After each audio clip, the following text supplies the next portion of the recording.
Okay, after taking a little closer look at the Chapter 16 homework set, I came across a few questions that I think you might need a little assistance with. So if you want to watch this video first and make some notes, it might help you on a couple of the questions in particular. So the first one that you might come to is properties of carboxylic acids.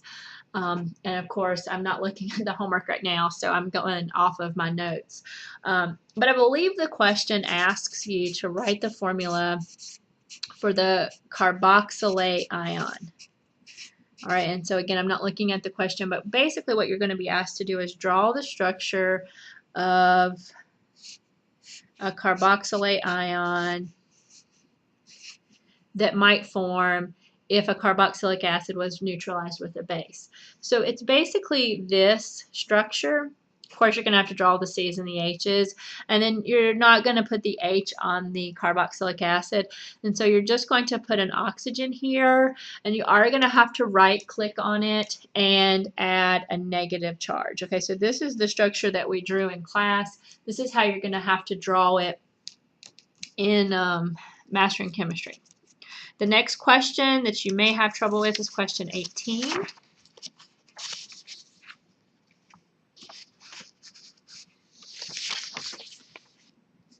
Maybe we can get our focus back here.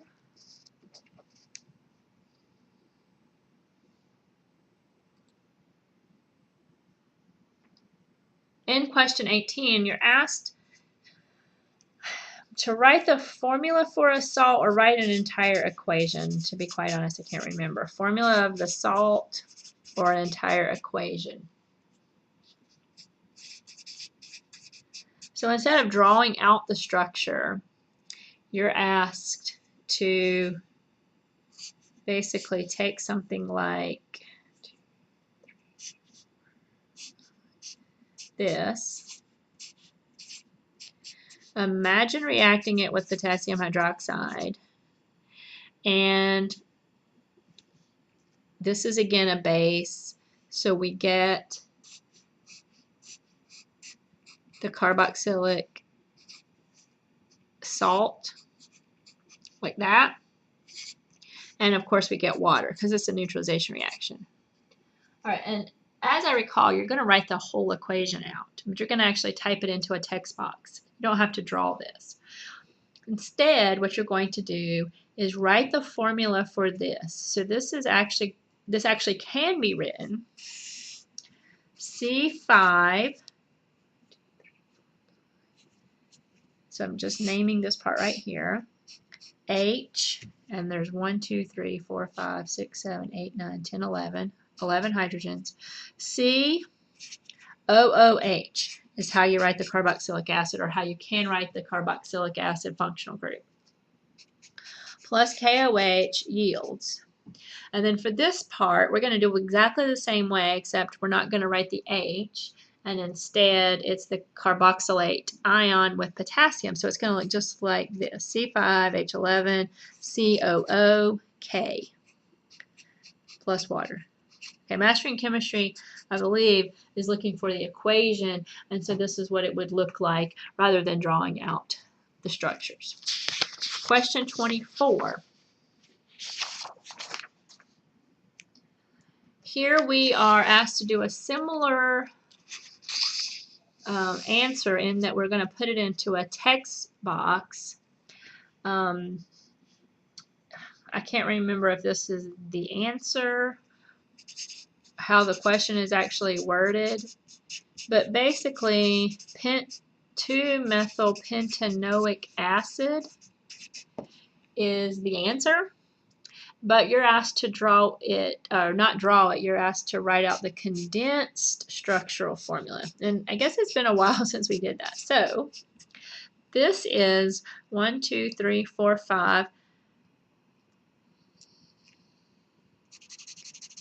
1, 2, there's where your methyl group is. 2-methylpentanoic acid. So what we have to do is get this and write it out in a condensed version. Okay, if you get to 24, you'll see there is no picture. There's no drawing tools. You are only going to be able to type. So we're going to name this CH3.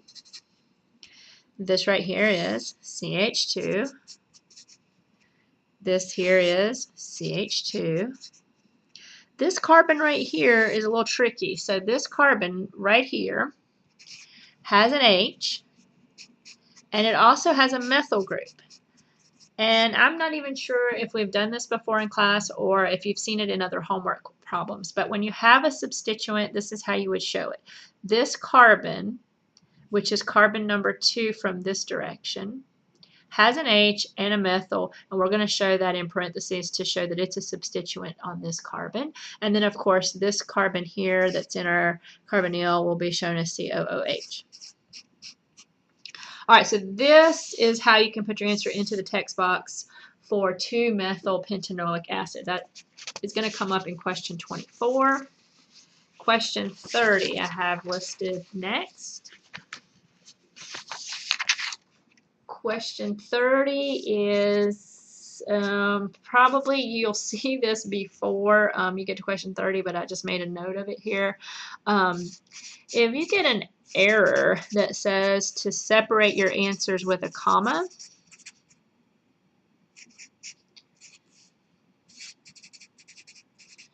it basically means that it's expecting an IUPAC name and a common name. Okay, so instead of the error saying we're looking for a common name as well, it says something about separating your answers with commas. And so you're not trying to put a comma in this somewhere. So if you were naming, and I don't even know if this is question 30 or just making up one here. 1, 2, 3, 4.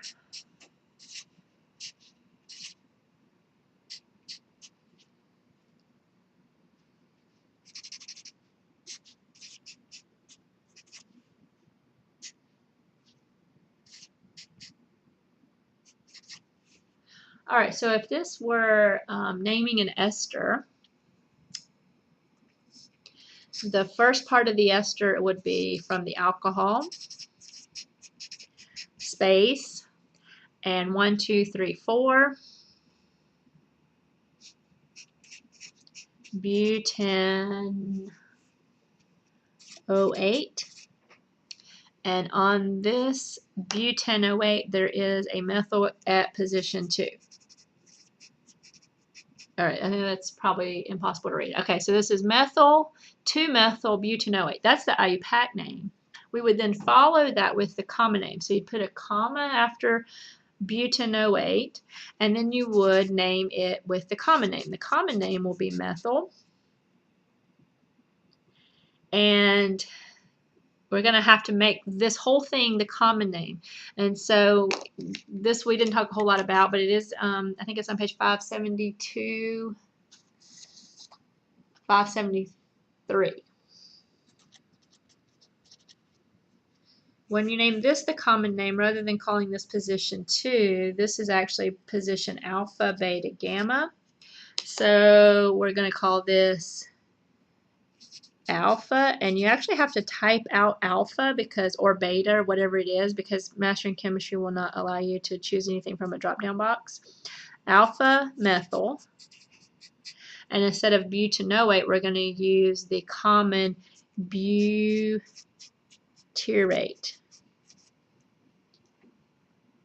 So that is butyric acid changed to RATE, and I'm running out of room. Okay, so this may be question 30. I wrote a comment about if it asks you to separate your answers with a comma or something about a comma, then you need to change, or it's expecting 2 answers. It's expecting the IUPAC name followed by the common name. If it takes your first answer, then it was just looking for the IUPAC name. All right, I'm going to pause here because I'm about at a 10-minute mark, and I'm going to come back with another video regarding question 40.